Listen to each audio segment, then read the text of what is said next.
Shalom, shalom, shalom aleichem.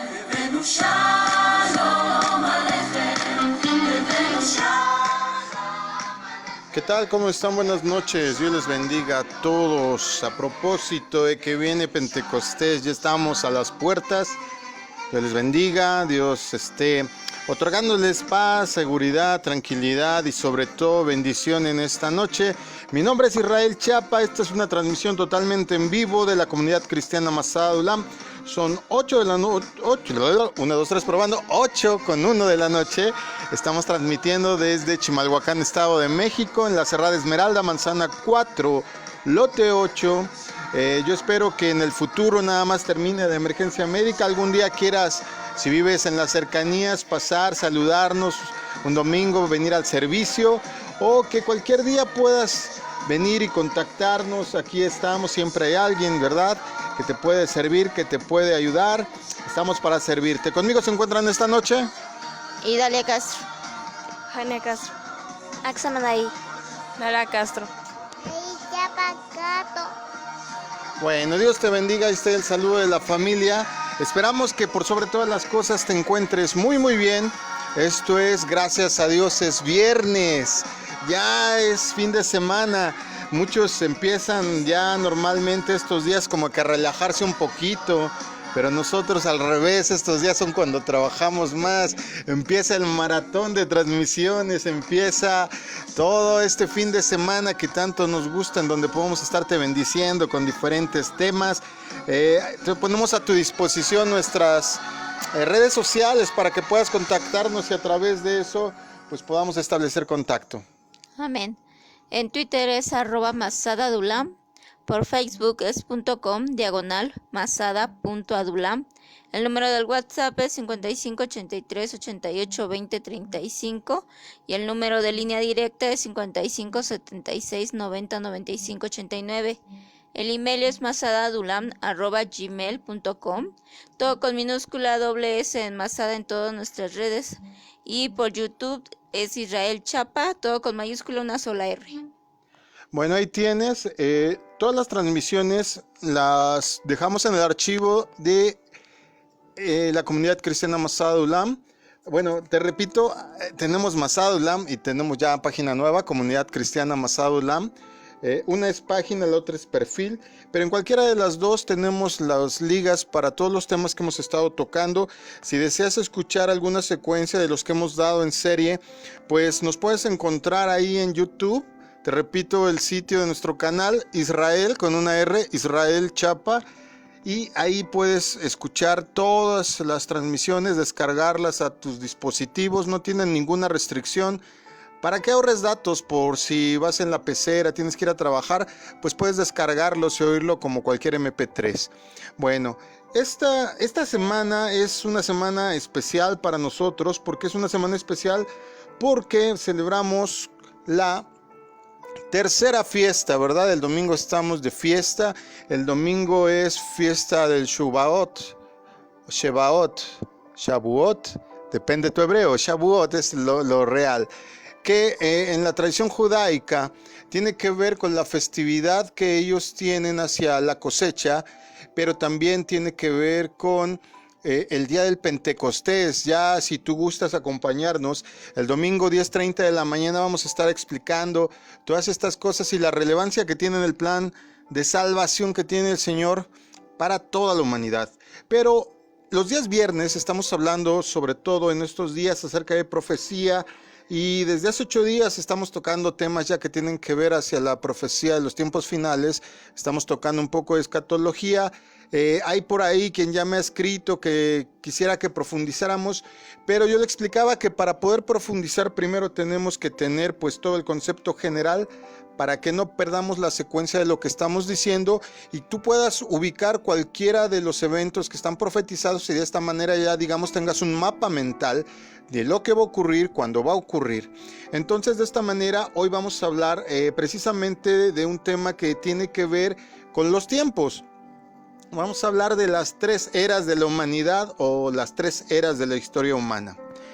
Bueno, la Biblia nos habla acerca de 3 eras, 3 tiempos, 3 periodos específicos en la historia de la humanidad. La primera es el periodo anterior al diluvio. Aunque en la Biblia vemos un tramo muy pequeño realmente de versículos de eventos que ocurren antes del diluvio, la verdad es que fue una época bastante larga también. La época desde que toda la humanidad tuvo una serie de eventos que llevaron pues a la triste decisión del Señor de acabar con todo el mundo conocido a través de un diluvio. Esa es la primera etapa, la de anterior al diluvio. Esta existe desde el tiempo de Adán hasta el tiempo de Noé. La Biblia se refiere a este periodo como el mundo de entonces. Apúntalo ahí si tú nos sigues, si tú estás tomando anotaciones. Este periodo, el primero, se conoce en la Biblia como el mundo de entonces. Segunda carta de Pedro 3:6 dice lo siguiente. Amén. Después el mundo fue inundado y destruido con agua. Ahí tienes, el mundo de entonces fue inundado, pereció, anegado en agua. La segunda era abarca desde el tiempo posterior al diluvio hasta la segunda venida de Cristo. Entonces, ¿en qué etapa estamos? En la segunda. Ándele, los agarré comiendo morelianas, todo por no poner atención. La segunda etapa abarca, a ver hermana, desde el tiempo posterior al diluvio hasta la segunda venida de Cristo. ¿En qué etapa estamos? La etapa del... En la segunda, bendito sea el Señor. Este tiempo se conoce como el presente siglo malo. Primer periodo, el mundo de entonces. Segundo periodo era el presente siglo malo. Gálatas 1:4 nos dice lo siguiente. Jesús se ofreció a sí mismo para pagar por nuestros pecados, según el deseo de Dios, nuestro Padre, para rescatarnos de este mundo malo en que vivimos. Ahí está, para rescatarnos de este periodo es que muere nuestro Señor Jesucristo. Los discípulos de Jesús, queriendo saber cuándo iba a terminar este tiempo, este periodo, esta era, le preguntaron, ya sabes, la pregunta que casi todos los cristianos se hacen. Ellos se le hicieron en su momento. Ellos le preguntaron cuándo serán estas cosas y qué señal habrá de tu venida. Se referían a la segunda ocasión y sobre todo del fin del siglo. Esto lo dice en Mateo 24:3. El tercer periodo de la historia del hombre comenzará con la segunda venida de Cristo. En la palabra de Dios se denomina el mundo venidero. Entonces, primera etapa, el mundo de entonces. Segunda etapa, el presente siglo malo. Tercera etapa, el mundo venidero. Hebreos 2:4. Dice lo siguiente, a ver, no se preocupen. Todo este asunto del tercer periodo, hay una breve mención ahí en Hebreos 2:5, pero quiero que sigamos para no llevarnos tanto tiempo porque sí es un poco largo el tema de hoy. Al principio del tercer periodo, en el momento en que Jesucristo regresa a la tierra, ocurrirá la resurrección de los justos. Con referencia a esta resurrección, en el Apocalipsis se nos dice esto en el 26. Afortunados y santos los que participan en la primera resurrección, porque ellos serán librados de la segunda muerte. Ellos serán sacerdotes de Dios y de Cristo y reinarán con Él por 1000 años. Ok, entonces al principio de este tercer periodo, al principio de lo que se denomina en la Biblia el mundo venidero, es cuando va a ocurrir la resurrección de los justos, la resurrección de los santos, no antes. Hablando en el sentido literal, el tiempo del fin se refiere al periodo inmediatamente anterior al regreso de Cristo. Es decir, cuando la Biblia dice el fin, cuando la Biblia dice el tiempo del fin y todos estos adjetivos que suenan igual, ¿en qué periodo lo vamos a ubicar? Lo vamos a ubicar precisamente al final del presente siglo malo. Es la transición entre el fin de un periodo y el comienzo de otro. Antes, exactamente antes de que el Señor Jesucristo regrese, es cuando va a ocurrir todo esto denominado el tiempo del fin. Entonces, ¿el fin de qué? A ver, yo les pregunto aquí en la mesa. ¿El tiempo del fin de qué? ¿De la humanidad? ¿Tú qué crees? ¿Tú qué crees? Yo digo que sí. Antes de que venga Jesucristo, ¿se va a acabar con la humanidad? No, digo, ¿podría ser del pecado? El tiempo, por ahí va la cosa. Sí, el tiempo del fin de qué? Del reinado de Satanás, del dominio de Satanás sobre la humanidad. A eso, cuando tú leas en la Biblia el tiempo del fin, no se está refiriendo que se va a acabar la tierra. Esa es una falacia, ese es un invento de toda la gente esta posapocalíptica que declara que no, que se va a raer con todo, que se va a acabar todo en el mundo. No se puede acabar todo vestigio de la humanidad porque no todos están corruptos. Lo que se va a acabar es el dominio de Satanás, es la jerarquía que tiene Satanás ahorita sobre el mundo. ¿Por qué?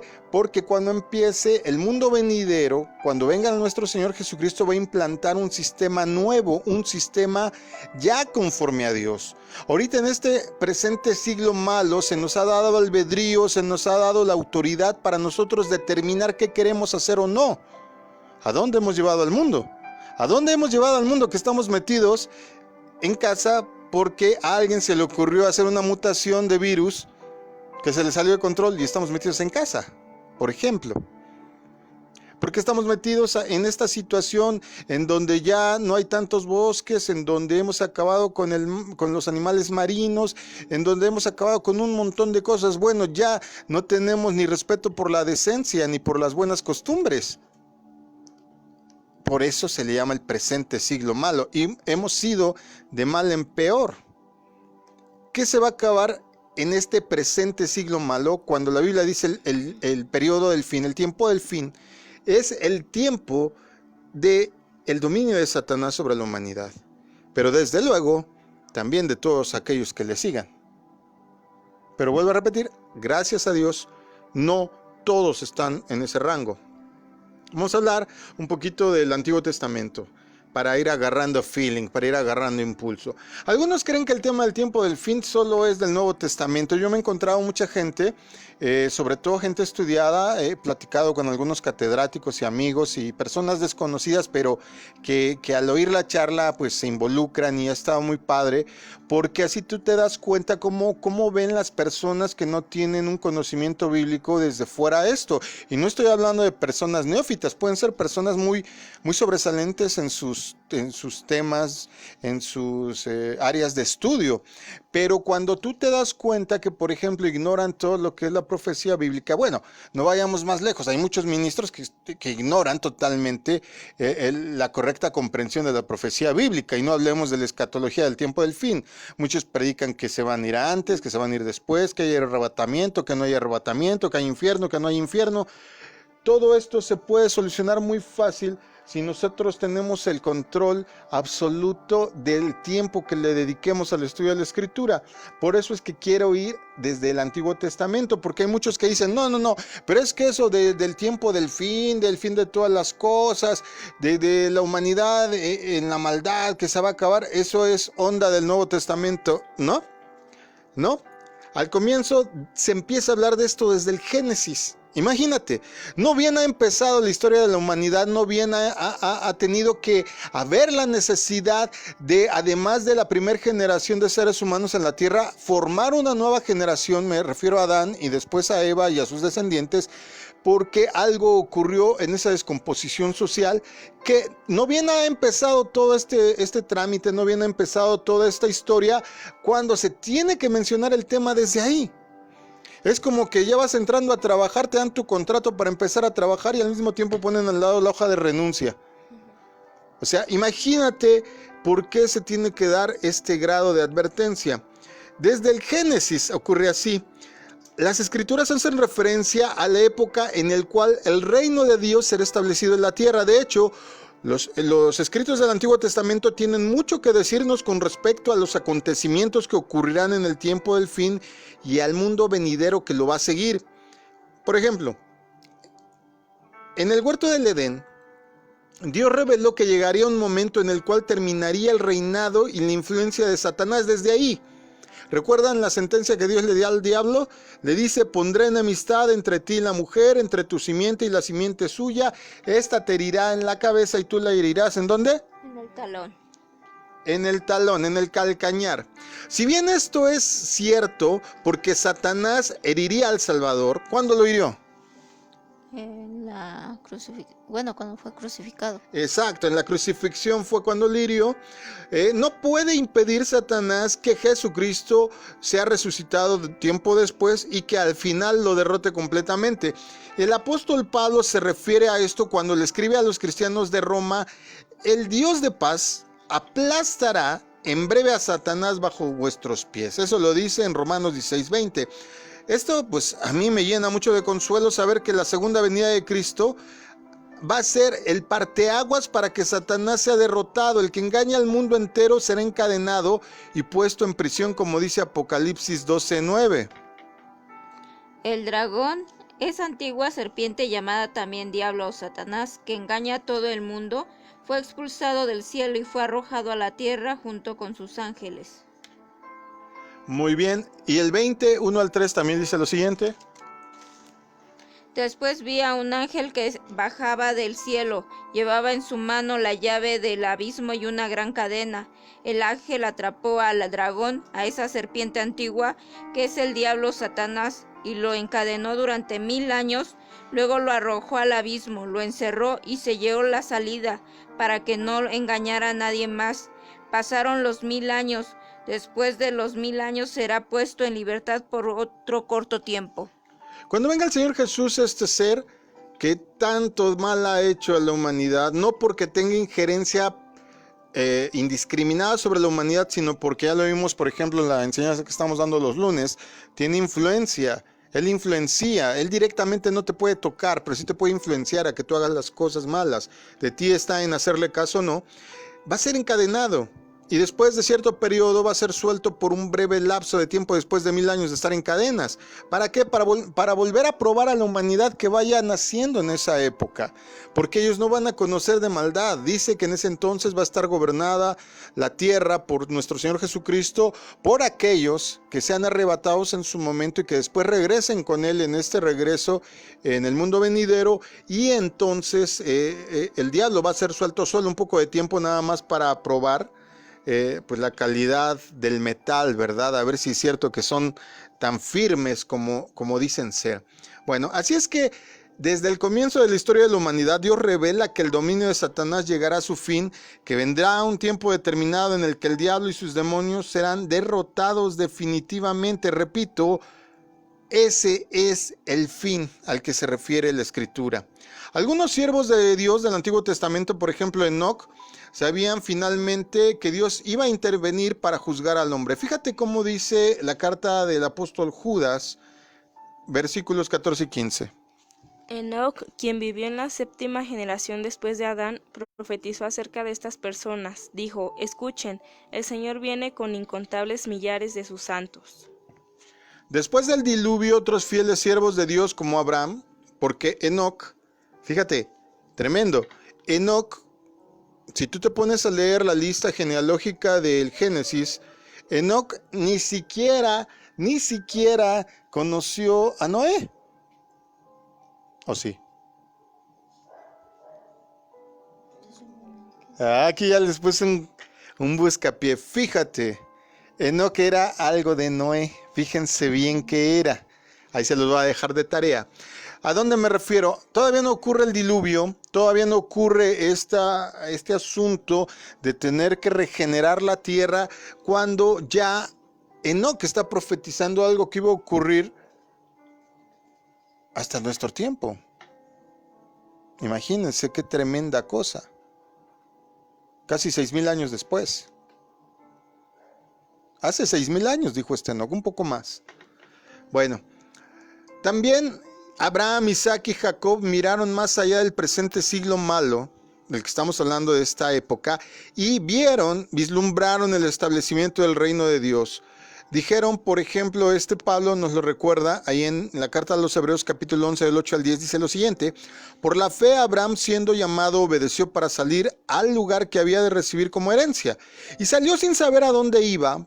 Por la fe, habitó como extranjero en la tierra prometida, como en tierra ajena, morando en tiendas con Isaac y Jacob, coherederos de la misma promesa, porque esperaban la ciudad que tiene fundamentos, cuyo arquitecto y constructor es Dios. ¿Qué ciudad es esa? La ciudad de Jerusalén. No es la ciudad de Jerusalén, es la Nueva Jerusalén. Son dos cosas distintas, ¿verdad? Porque la ciudad de Jerusalén como tal la edifica David, no la edifica Dios. Ahí es donde tenemos pequeños problemas a veces si no ponemos atención. Ellos se están refiriendo no a la ciudad edificada de Jerusalén que iba a estar situada en el monte Moriah, que hoy día tú sabes que ahí está el domo de la roca musulmán, que está el muro de los lamentos y todo este asunto, sino él se está refiriendo a la Nueva Jerusalén, a la celestial. Más adelante dicen este asunto de Hebreos en el 13 al 16 dice lo siguiente: los patriarcas sabían que llegaría el día en el cual Dios iba a establecer su reino.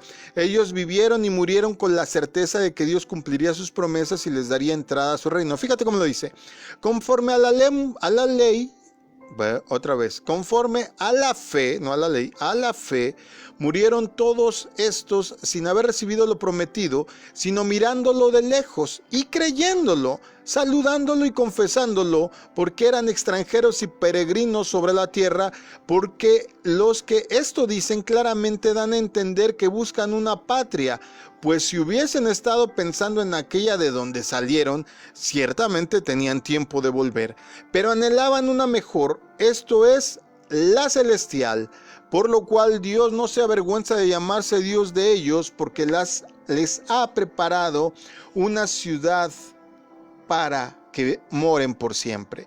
¿Esto dónde vuelve a ocurrir? Hasta Apocalipsis. Mira qué tremendo. Se menciona en Génesis, se menciona en la carta a los hebreos que escribe Pablo, precisamente le está escribiendo a hebreos, a israelitas, para recordarles, y se vuelve a mencionar en Apocalipsis.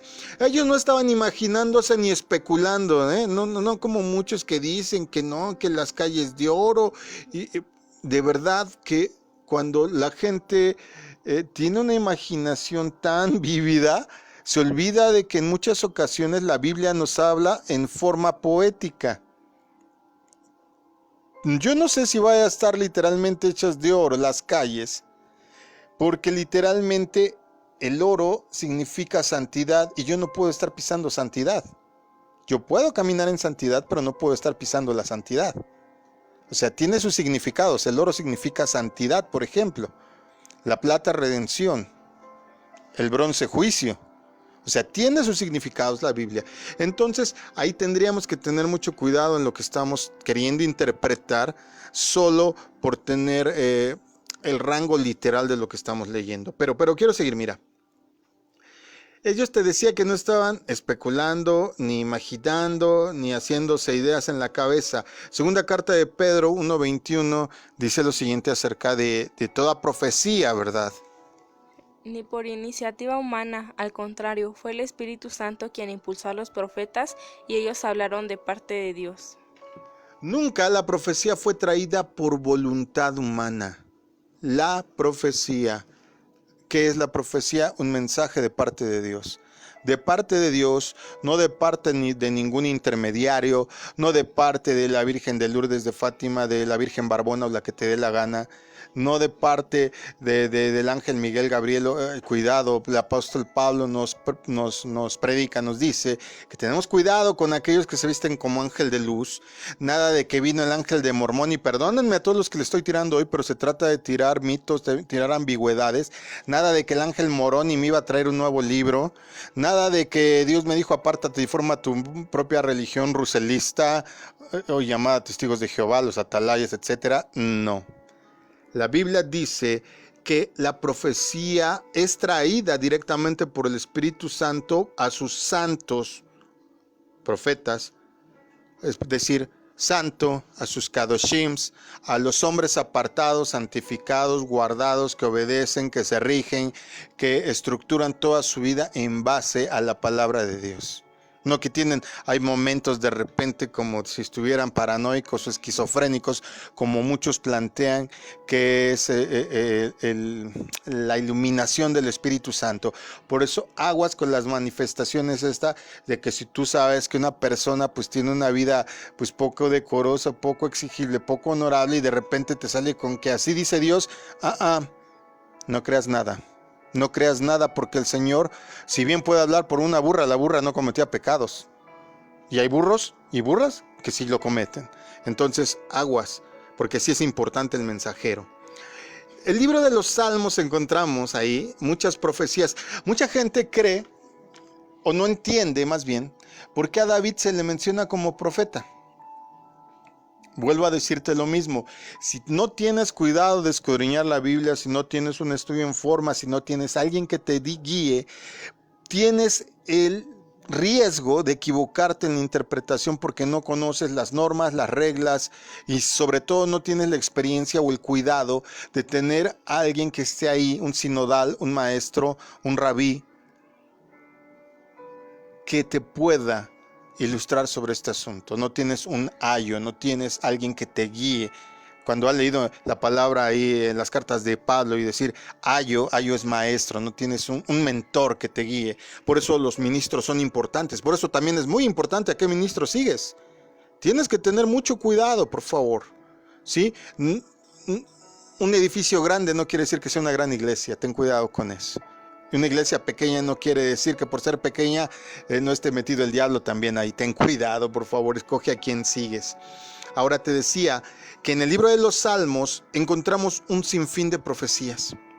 Wow, yo entre más leo Salmos, más me doy cuenta de que hay un montón de profecías. ¿Y la vasta mayoría de los Salmos quién los escribe? David. Por eso a David se le menciona en la Biblia como profeta también. Mira, vamos a mencionar alguna. Por ejemplo, el Salmo 2. El Salmo 2 aborda el tema del que estamos tratando hoy, que es el tiempo del fin. Fíjate cómo dice el Salmo 2, verso 1. ¿Por qué se enojan tanto las naciones? ¿Por qué pierden el tiempo haciendo planes inútiles? Ahora el verso 7 y 9 del mismo. El rey proclama el decreto del Señor. El Señor me dijo, tú eres mi hijo. Hoy he llegado a ser tu padre. Solo pídelo y te daré como herencia las naciones, toda la tierra como posesión tuya. Las quebrarás con vara de hierro y las harás pedazos como si fueran ollas de barro. Está profetizando David precisamente sobre Cristo, no está profetizando sobre sí mismo. Hay muchos que me da risa que enarbolan esta cita bíblica como si fuera una profecía personal. Como, imagínate que a ti Dios te diga, pídeme y te daré por herencia las naciones. Error garrafal, ese no es una profecía aplicable al hombre porque nadie va a tener el control de las naciones más que Cristo. ¿Por qué? Porque Él es el único, de acuerdo, lo volvemos a ver en Apocalipsis, que va a gobernar con vara de hierro. Tú no puedes gobernar con vara de hierro. Y te voy a explicar por qué. Porque tú, ni yo, ni nadie tiene la calidad moral para gobernar con vara de hierro. Nadie. Tenemos pecado, nos guste o no. Por tanto, tú y yo no podemos ser como el ejemplo non plus ultra, hiper mega super santo, porque no lo somos, ningún ser humano. El único es Cristo. Esta profecía es únicamente aplicada a Cristo. Te voy a mencionar algunas otras referencias rápidamente, no las voy a leer porque son muchas. Por ejemplo, el Salmo 9, 5 al 15, el Salmo 10 del 3 al 18, el Salmo 11 del 1 al 7, el Salmo 12 del 3 al 5, el Salmo 21 del 8 al 12, el Salmo 46 del 8 al 10, el Salmo 47 del 1 al 4, el Salmo 75 del 7 al 8, el Salmo 76 del 7 al 9, el Salmo 96 del 10 al 13, el Salmo 97 del 1 al 6, el Salmo 98 del 1 al 3, el Salmo 99 1 al 5, el Salmo 110, 1 al 6, y ahí le paro. Nada más te acabo de dar citas que hablan precisamente del fin del presente siglo malo y del principio del siglo o del reino venidero. Este tema del fin de todas las cosas, este tema el fin que va a tener el gobierno de Satanás para que se pueda implantar el gobierno universal de Cristo, ahí sí, ese sí es universal, ese sí va a ser ya el definitivo que va a tener la humanidad a partir de que Él regrese. Es un tema muy recurrente de los profetas, de los verdaderos profetas. Primera de Pedro 1:11 dice que aunque las profecías referentes al tiempo del fin son muy numerosas, en los primeros libros del Antiguo Testamento, fue uno de los temas principales, te decía, de los profetas que escribieron varios siglos después. Pedro nos dice en la cita que te acabo de dar, 1 Pedro 1:11, que estos profetas escudriñaban, y ellos precisamente, a raíz de tanto estudio, a raíz de tanto meterse en la Escritura, pudieron darse una idea de este tiempo. Mira, dice, ¿qué persona y qué tiempo indicaba el Espíritu de Cristo que estaba en ellos? El cual anunciaba de antemano los sufrimientos de Cristo, pero también las glorias que vendrían tras ellos en su segunda venida. Es decir, cuando un profeta te habla, número uno, ya lo he enseñado varias veces, número uno, cuando un profeta te habla, no te va a llegar a llenar de flores. El trabajo de un profeta principalmente es corregir lo deficiente, es advertirte sobre los errores que estás cometiendo, es declararte bendición, sí, pero si cumples. Observa cada profecía de la Biblia. Y Dios le dijo a Ezequías, a través del profeta Isaías, de cierto morirás y no vivirás, pon tu casa en orden. ¿Qué pasó? Lo está acometiendo directamente, exhortando. Se arrepiente Ezequías, y ¿qué hace? El Señor le vuelve a hablar a Isaías, todavía bien no se iba el profeta, cuando le dice, dile que le voy a dar 15 años más. Esa es la acción del profeta. La acción del profeta, en este sentido, también, si bien era declarar que todo lo profetizado por Jesús iba a ocurrir, también era declarar que vendría una gloria mayor que cuando él estuvo en la tierra. La gloria postrera se le llama. ¿Cuándo va a ocurrir esto? En la segunda venida. Y estarán de acuerdo conmigo todos los que nos escuchan, que no puede existir esta gloria si no se ha acabado con el cáncer de la humanidad, que en este caso es el pecado, como decía bien Dara hace rato, y el diablo, Satanás. No se podría. Es como si yo te estoy por un lado limpiando una herida y por otro lado te dejo sin parches, sin gasa, y te sales. Y pues lógico que al estar expuesto vas a volver a agarrar una infección, porque hay microorganismos, hay polvo, hay muchas cosas flotando en el ambiente.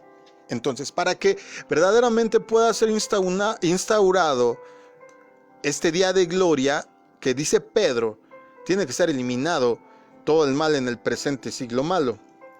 Isaías te decía que es uno de los principales ejemplos de cuán a menudo Dios ha mencionado las condiciones del tiempo del fin y del reino de Dios, que va a ser establecido por Jesucristo mismo en su segunda venida. Al periodo de transición entre el gobierno humano y el gobierno de Dios se le llama, como decíamos hace un ratito, el día del Señor, aquel día, el último día, los últimos días, los postreros tiempos y otras cosas semejantes. Vamos a ver, por ejemplo, solo como ejemplo, qué dice el profeta, qué dice Isaías, por ejemplo. Miren, quiero citarlo aquí. Es que tengo muchas citas abiertas, perdonarás, pero ahora sí tengo tan amplio abanico de citas aquí que poder mencionarte que tengo que escoger una. Voy a mencionar Isaías 2, del verso 2 al 4. Acontecerá en lo postrero de los tiempos que será confirmado en el monte de la casa del Eterno como cabeza de los montes, y será exaltado sobre los collados, y correrán a él todas las naciones, y vendrán muchos pueblos y dirán, venid, subamos al monte del Eterno, a la casa del Dios de Jacob, y nos enseñará sus caminos y caminaremos por sus sendas, porque de Sión saldrá la ley y de Jerusalén la palabra del Eterno, y juzgará entre las naciones y reprenderá a muchos pueblos, y volverán sus espadas en rejas de arado y sus lanzas en hoces. No alzará espada nación contra nación, y se adiestrarán más para la guerra. Otros ejemplos los podemos encontrar mismos ahí en Isaías. Te digo que tengo muchas citas aquí, en el capítulo 2, verso 10 al 12, en el 19, capítulo 19 del 4, te voy a dar esta mejor, capítulo 4 del 2 al 3, capítulo 9 del 6 al 7, capítulo 11 del 1 al 4, capítulo 13 del 9 al 13. Todo esto nos está hablando de los tiempos postreros, es decir, desde el Antiguo Testamento, desde el principio, desde el Génesis, desde Bereshit, ¿qué quiere decir? Principio, origen. Desde el Bereshit, desde el Génesis, se viene mencionando el tiempo del fin.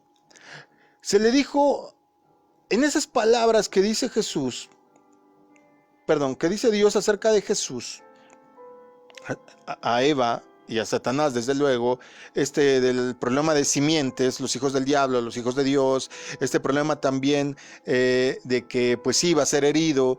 Ahorita el cristianismo está herido, estamos heridos de muerte.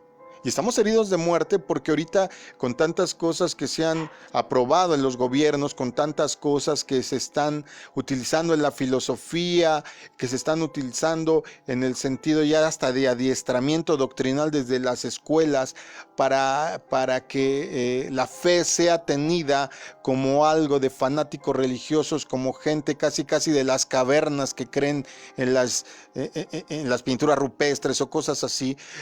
Todo el sistema está obligando a que se vea el cristianismo de una manera, pues, como dije hace un rato, muy neandertal, muy primitiva. Y supuestamente los avanzados y los razonados y los filósofos, pues, están trabajando para que esto ocurra. Ahí tenemos varias profecías, ¿te fijas? Estamos heridos de muerte, estamos heridos en el talón, nos impide caminar. ¿Cuántos cristianos hay que caminan mal, que andan en malos pasos? Todo esto profetizado en el hecho de que iba a ser crucificado nuestro Señor Jesucristo, porque aún los que son buenos también están siendo perseguidos. Entonces, lo bueno es que también desde el Antiguo Testamento se presenta, se profetiza acerca del fin de todas estas cosas. Va a llegar un día en donde esto ya no va a ser posible porque se va a acabar con el reinado de Satanás para establecer el reino de Dios. Todo esto es los postreros días, el tiempo malo, etcétera, etcétera. Lo que acabamos de decir, el fin del presente siglo malo para darle entrada al reino venidero.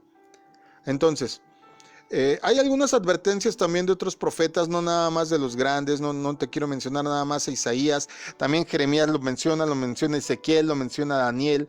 O sea que esto del tiempo del fin, contrario a lo que mucha gente cree, no es espantar con el petate del muerto en el Nuevo Testamento, no, se viene mencionando desde la antigüedad. Lo que pasa es que curiosamente quienes mencionan esto son quienes menos leen Biblia o a lo mejor ni la han leído nunca en su vida.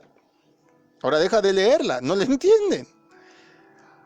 Hay advertencias de otros profetas también.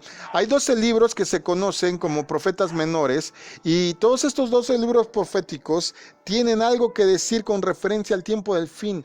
Por ejemplo, alguien que menciona mucho esto es Joel, es Zacarías. Mira, queremos mencionarte solo a Joel para no tardarnos tanto. Joel 2, versos 1 y 2. Toquen las trompetas en Sión, den la voz de alarma en mi santo monte. Tiemblen todos los habitantes del país, pues ya viene el día del Señor. En realidad ya está cerca. Día de tinieblas y oscuridad, día de nubes y densos nubarrones. Como la aurora que se extiende sobre los montes, así avanza un pueblo fuerte y numeroso, pueblo como nunca lo hubo en la antigüedad, ni lo habrá en las generaciones futuras. Zacarías además añade: he aquí el día del Eterno viene y en medio de ti serán repartidos tus despojos, porque yo reuniré a todas las naciones para combatir contra Jerusalén. Después saldrá el Eterno y peleará contra aquellas naciones como peleó en el día de la batalla, y se afirmarán sus pies en aquel día sobre el monte de los olivos, que está frente a Jerusalén en el lado oriente, y el Eterno será rey sobre toda la tierra. En aquel día el Eterno será uno, y uno es su nombre. Los temas del tiempo del fin del reino de Dios ocupan un lugar tan prominente en los libros de los profetas que el apóstol Pedro les dijo a los judíos que deberían de creer en Jesús por testimonio de estos mismos y los amonesta. Es como decirte, Pedro les dice: a ver, ustedes que dicen ser tan estudiosos, ¿cómo es posible que no se den cuenta que de aquel al que hablaban es este hombre, es este que tenemos junto a mí, aquel que mataron ustedes, les dice en otra cita? Y es así de evidente que a veces las personas no pueden poner atención en esto. Pedro les dice, pero también Pablo lo hace. Les dice, por ejemplo, en Hechos 3, 19 al 21, arrepentíos y convertíos para que sean borrados vuestros pecados, para que vengan de la presencia del Señor tiempos de refrigerio. Ahorita no hay tiempos de refrigerio. Dígame, ya la otra vez hicimos un estudio, en toda la humanidad, poquísimos años desde que el hombre está en la tierra no han sido de guerras o de algún problema. Cuando no hay guerra en un lado, hay guerra en el otro. Cuando no hay catástrofe en un lado, lo hay en el otro. Cuando no hay enfermedad en un lado, lo hay en el otro. Ahora, por ejemplo, tenemos pandemias mundiales. Tenemos enfermedades endémicas que regresan cada año.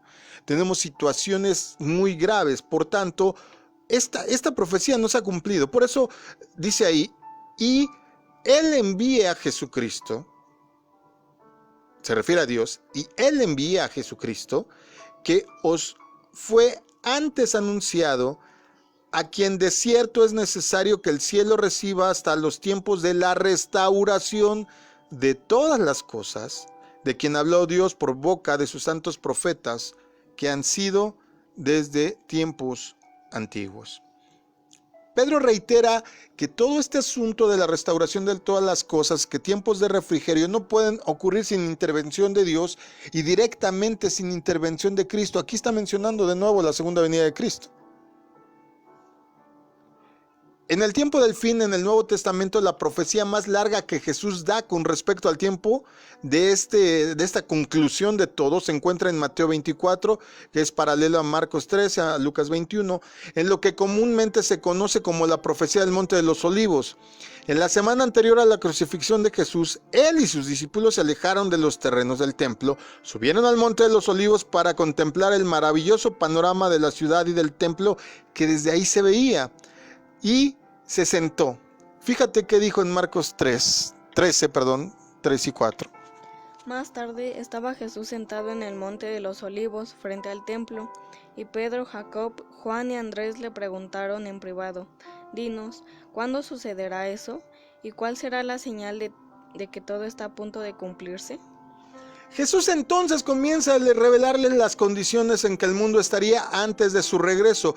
Dijo, por ejemplo, que sería una época de tribulaciones, de dificultades que se agravarían progresivamente. Advirtió que en este periodo el hombre tendría la capacidad de aniquilar todo vestigio de la faz de la tierra. Fíjate, ahí por ejemplo en Mateo 24, 21, 22 les dice: habrá entonces angustia que es tan grande como no la ha habido desde que el mundo es mundo, ni la habrá nunca más. Si no se acortaran aquellos días, nadie escaparía con vida, pero por amor a los elegidos se acordarán. ¿Cómo dije? Se acortarán, perdón. Por más poderoso que fuera el imperio romano de aquella época, sus legiones no tenían ni la más mínima posibilidad de borrar todo vestigio de la vida sobre el planeta. Esta condición solo se cumplió a mediados de este siglo pasado, el siglo XX, con la invención del armamento nuclear, que sí tiene la capacidad de aniquilar a todo el ser humano sobre la faz de la Tierra. Y ahora estamos viendo una probadita de una nueva arma que se ha venido desarrollando con el tiempo, que son las armas biológicas, y que nuevamente hoy día se tiene la capacidad de aniquilar 14 veces, imagínate, ese estudio estaba leyendo, 14 veces con toda la población del mundo, sin afectar las plantas, sin afectar a los animales. Imagínate de qué estamos hablando. Lo primero que profetizó Jesús fue que habría quienes utilizarían su nombre frecuentemente con el fin de ganar adeptos. Fíjate cómo lo dice Mateo 24, 4 y 5. Tengan cuidado de que nadie los engañe, les advirtió Jesús. Vendrán muchos que usando mi nombre dirán: yo soy el Cristo, y engañarán a muchos. Esto sugiere que en los últimos tiempos, estos tiempos, existirán, iglesias y otras organizaciones de carácter religioso con el nombre de cristianas, que engañarán a muchas personas haciéndoles creer que sus dirigentes son representantes de Cristo. Sin embargo, la verdadera iglesia de Dios está constituida por los creyentes que siguen el ejemplo de Jesús. Repito, la verdadera iglesia de Dios está constituida por los creyentes que siguen el ejemplo de Jesús, obedecen fielmente la palabra de Dios y guardan sus mandamientos. Jesús declaró: no todo el que me dice Señor, Señor entrará en el reino de los cielos, ¿se acuerdan? Sino el que hace la voluntad de mi Padre que está en los cielos. He estado viendo ahorita que he tenido un poquito de tiempo entre semana, el nombre de la rosa de Humberto Eco. Y hay una serie de cosas bien interesantes que uno puede comenzar a estudiar. Y por ejemplo, estaba yo viendo de acuerdo al posicionamiento del tiempo histórico de la novela, que por ejemplo tenían mucho problema los franciscanos contra el papado, porque los franciscanos defendían esta propuesta de vivir humildemente y no como vivía el Papa. Claro, tenían otro tipo de errores, pero esta fue una posición muy importante porque, por ejemplo, el Señor Jesús no vivía con grandes ostentaciones. A mí muchas veces cuando platico con personas que por lo menos se han ocupado en investigar el asunto de ciertas personas y tienen razón y me plantean el asunto de que por qué hay muchos dirigentes, ministros que traen su Rolex, que traen carrazos, que viven en mansiones y cosas de ese tipo.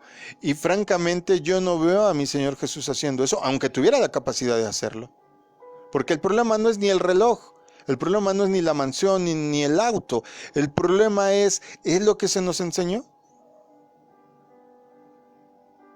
Él era rey de reyes, él es rey de reyes, señor de señores. Y jamás, salvo por ejemplo su vestidura de lino, que el lino sigue siendo hasta el día de hoy muy caro, tuvo alguna ostentación mayor. Decía cosas tan interesantes como que el Hijo del Hombre no tiene ni dónde recostar su cabeza. No tomaba nada como propio. Y cosas semejantes. Hace algunos días, y perdón que lo mencione, pero creo que es necesario, platicaba con alguien que me decía que tristemente hay muchas personas que se la pasan en la pedidera, como la sanguijuela que menciona precisamente la escritura, dame. Y es verdad, y tristemente, como en todos lados pasa, ¿verdad? Habemos pues de todo tipo de personas, de todo tipo, y a veces me decían, ¿cómo es posible que haya personas que sean así y no les importe la condición social, económica de la gente? Y hace unos días alguien me narraba inclusive un despojo que se le hizo a una persona de su casa y cosas terribles que ocurren. Bueno, la Biblia nos antecede que había gente de este tipo, que en los tiempos finales habría personas, organizaciones, iglesias que se adjudicarían el nombre de cristianas, pero que en realidad están haciéndose solo pasar como representantes de Cristo. Y vuelvo a repetir lo que hace un momento dije, la verdadera iglesia de Dios está constituida por creyentes que siguen el ejemplo de Jesús, obedecen fielmente la palabra de Dios y guardan sus mandamientos. Por eso el Señor Jesús, fíjense desde cuándo lo dijo, no todo el que me dice Señor, Señor, entrará en el reino de los cielos. Volviendo a Mateo 24, los versículos del 6 al 8 dice lo siguiente. Ustedes oirán de guerras y de rumores de guerras, pero procuren no alarmarse. Es necesario que eso suceda, pero no será todavía el fin. Se levantará nación contra nación y reino contra reino. Habrá hambres y terremotos por todas partes. Todo esto será apenas el comienzo de los dolores. Estos versos nos describen las condiciones y tendencias políticas, militares, ambientales que se producirán antes del regreso de nuestro Señor Jesucristo. Algo que es interesantísimo y que nos sirve a veces para tener una más correcta comprensión es la analogía que usa el Señor Jesús. A mí me impacta cómo enseñaba el Señor Jesús. A veces nosotros queremos dar todo muy teológico, todo muy retóricamente, usamos palabras rimbombantes, decía mi abuelita, palabras domingueras a veces para explicar las cosas. Y el Señor Jesús, cuando veía que los discípulos no entendían ni jota, les explicaba con cosas que tenían a la mano y que ellos habían manejado. ¿Cuántas veces les enseñó con el término de cosechar, de sembrar, otras de pescar? Les habló de la higuera, les habló de los frutos, les habló de las semillas, cosas que ellos conocían.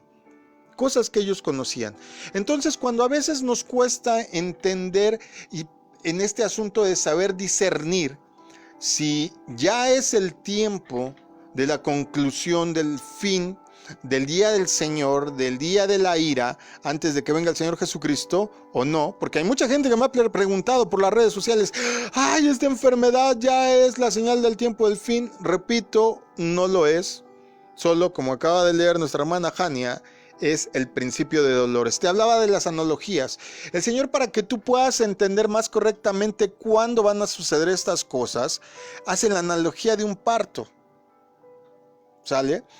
Yo me acuerdo de las veces que mi esposa ha dado a luz y en realidad cuando empiezan ¿cómo se llaman? Las contracciones y van aumentando. Toda la que es mujer y sabe de estas cosas y las ha vivido, sabe que vienen en una escalada y aunque se siente terrible desde la primera, no se compara casi como cuando vas a dar a luz o como cuando ya estás pujando para que el bebé salga. Mi esposa afortunadamente le hicieron cesárea, pero he sabido de casos donde las mujeres dan a luz por vía natural y wow, y pujan y pujan y pujan y pujan. Yo conocí una mujer de mi familia que tardó 23 horas de trabajo de parto. 23 horas, amados. Imagínense. Entonces, el Señor Jesús usa esta analogía del parto para que podamos identificar. Sí habrá dolores, sí habrá contracciones, pero solo son el preámbulo de todas las cosas. Todavía no se da a luz a lo que va a ocurrir en realidad. Fíjate, muchos creen que los titulares que constantemente nos informan de guerras, por ejemplo los periódicos, violencias, sublevaciones, hambres y muy ad hoc con lo que está pasando en el mundo, epidemias, desastres, terremotos, son prueba de que nos encontramos en los últimos días del presente siglo malo. Pero tenemos que tomar en cuenta varias cosas. Aunque todas son mencionadas como señales, es cierto que Jesús y otros profetas bíblicos señalaron claramente que estas terribles tragedias son las que iban a socavar el mundo a medida que se aproxima el fin, pero Jesús también explicó que estos factores por sí solos no significarían que nos encontrábamos en los últimos días. Antes de su regreso, se presentarían muchas tragedias al mismo tiempo. Si me dices, está el COVID-19, pero ya también hay una pandemia de ébola, pero también ya la gripe aviar, pero ya también la tuberculosis, y de verdad estuviera diezmándose la población del mundo, no solo diezmándose, que estuviera acabando con lo profetizado, con la tercera parte para iniciar, digo, bueno, ya es el tiempo del fin. Pero si al mismo tiempo me estás hablando que hicieron erupción volcanes y si me estás diciendo que también hubo un huracán y que también los tornados se llevaron casas, desde luego, para que me entiendas, todas estas cosas por sí mismas aisladas no son una señal determinante. Cuando la mayoría de ellas ocurran en momentos seguidos, recurrentes o inclusive al mismo tiempo, entonces sí te podría decir, ok, ya comenzó el tiempo del fin. Según lo que Jesús nos dijo, estas tragedias simplemente prepararán el escenario para una gran tribulación y un mayor número de dificultades al fin de esta era, de este presente siglo malo. No importa cuán horribles, cuán mortales estos desastres, si son aislados, si no son un conjunto, si no van uno atrás de otro, solo son como en la analogía del parto, el principio de los dolores. Lo peor aún está por venir. ¿Suena feo? Sí, suena feo, no te voy a mentir. Pero esto que está pasando en el mundo no es nada. Solo es una probadita. Mateo 24:8 dice. El 8, ¿verdad? Dice, todo esto será apenas el comienzo de los dolores. Ahí lo dice claramente. Jesús se valió de la analogía de una mujer en trabajo de parto, lo cual aparece no solo ahí, sino en varias descripciones proféticas. Lo dice Isaías en el 13:8, lo dice Jeremías en el 4:31, lo dice Miqueas en el 4:9 y 10, lo dice Pablo en 1 Tesalonicenses 5:3.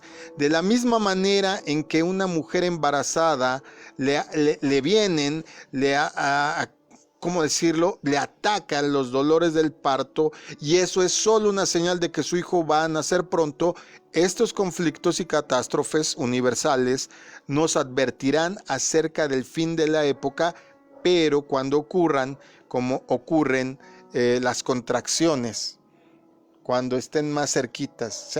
Yo me acuerdo mucho. Tú inclusive llamas al doctor y le preguntas, ¡ay, aquí al borde del grito, pero mi esposa ya! ¿Qué es lo primero que te preguntan? ¿Cada cuántos minutos tiene las contracciones? Igual, a lo mejor hoy es una pandemia, a lo mejor mañana es un terremoto, a lo mejor pasado es un huracán, pero entre más corto sea el periodo en que una y otra cosa ocurren, entonces sí ya nos van a estar dando señales de que va a ocurrir ya lo más feo.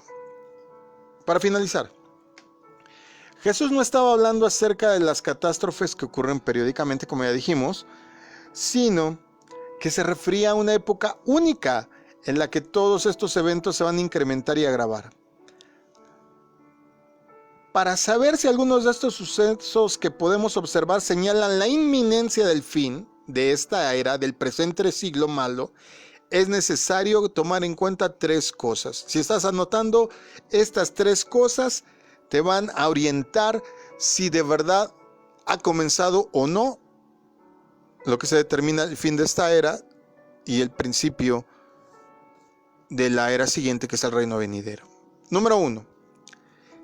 Tienes que preguntarte que si lo que te está ocurriendo, si lo que le está ocurriendo a tu mundo, a tu entorno, a tu país, es un desastre de los que la humanidad ha experimentado en otras ocasiones o es un desastre que no tiene precedentes. Voy a explicarlo. Mi nación, México, es una zona sísmica. Estamos entre 2 placas tectónicas. La placa de Cocos y me parece la placa continental. No me acuerdo bien ahorita cómo se llama la otra. Bueno, ahí un geólogo me corregirá. ¿Tiembla? Sí. ¿Ha temblado fuerte? Sí. Últimamente tenemos hace 2 años, ya casi 3, el último terremoto que aquejó a esta ciudad. Pero ningún terremoto ha pasado ciertos grados Richter.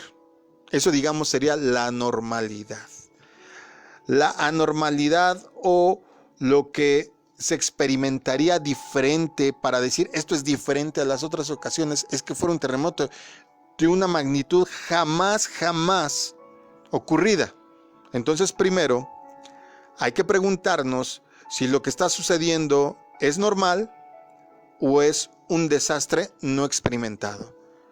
Número 2. ¿Están cumpliéndose todas las señales que Jesús nombró? ¿Sale? Si solo es terremoto, si solo es catástrofe, no sé, por catástrofe quiero llamar incendios, quiero llamar guerras, pandemias, etc. Tienen que estar ocurriendo varias cosas al mismo tiempo o en su defecto una tras de otra, con menos intervalo de tiempo. Y tercero, ¿tenemos pruebas contundentes de las condiciones y los acontecimientos proféticos? Es decir, ¿está profetizado lo que está pasando? Porque si no está escrito en la Biblia, no lo creas. Hay mucha gente que yo veo, por ejemplo, en estos, no sé, la gente luego usa las redes sociales para cosas tan extrañas, de verdad yo me sorprendo.